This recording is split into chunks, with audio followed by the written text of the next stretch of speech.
Hi Year 9s, I'm going through your investigation task with you. So I'll go through the assessment stuff at the end. Your first step is to pick something to investigate. Obviously World War I is a massive topic and your job is to pick something that interests you so that you can do some further research on those things. Please read through all of these options and then talk to me if you have another idea that you would like to pursue as well. We've also got a list of different perspectives that you might like to include and different presentation styles as well. So you might like to do a letter, poem, poster, pretty much anything. If you think of something and it's not on this list, just talk to me about it and I'm more than happy to negotiate with that with you as well. Once you've chosen a topic, you need to read through these possible questions, example questions, and you need to come up with your own question. I will be assessing you on your ability to come up with a question and then create a plan to address that question and then follow through with that plan so that you have addressed your question. If you don't make your own question, that misses out a key component that I'm actually looking for. Feel free to use some of these examples as ideas or prompts, or maybe even a nice structure that you might like to use, but I would still like you to come up with your own question.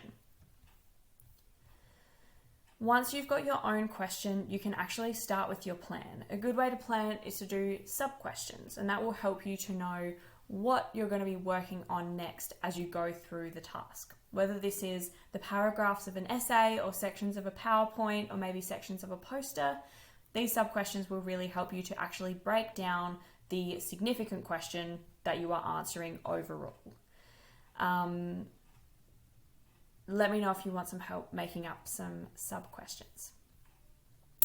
Also, then you will be starting your actual research. It's a really good idea to take some notes. There's a scaffold here or a structure that might help you to just kind of fill in these gaps as you take notes.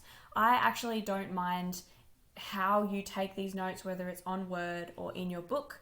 That's fine. Just make sure that you are taking notes of the information that you have found and that you are recording where did that information come from, because that will help you to actually reference really well later. We've got a couple of other resources here, such as an essay plan, some information on referencing itself, and then some suggestions for websites. So you can go and have a look through that as well. Essentially,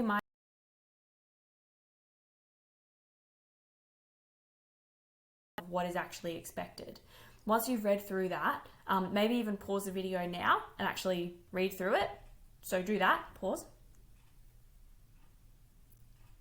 And then when you come back, we're going to go through these. So these are the things that I actually am looking for in order to mark you.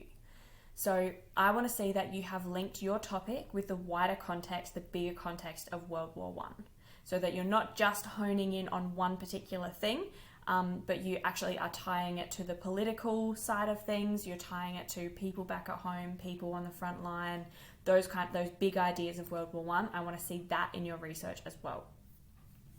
I also want to see you using historical language. So use some of those: imperialism, nationalism, military, political, any of those words that you will probably find in your sources. If you don't know what they mean, research them and then use them. I also want to see you provide a variety of examples and facts. Examples are a really good way of showing more detail, and that will help me give you a better grade because I can see that you have more knowledge and understanding. Okay, for the next criteria, I want to see you develop a research question. Okay, remember that's a key component that I'm looking for. I also want to see that you have an action plan. This will come in the form of a draft, a really well-packed draft. And I also want to see that you have a nice list of references. I want to see in-text referencing, so I know that you got this information from this place, and I want to see your reference list. So please make sure that you are ticking those boxes and that when you have finished, you actually go over and make sure that you've done all those things. As always, please let me know if you do have any questions. Make sure before you come to me with questions, you actually have read through the whole task sheet because that will really help. All right, thanks team. Good luck.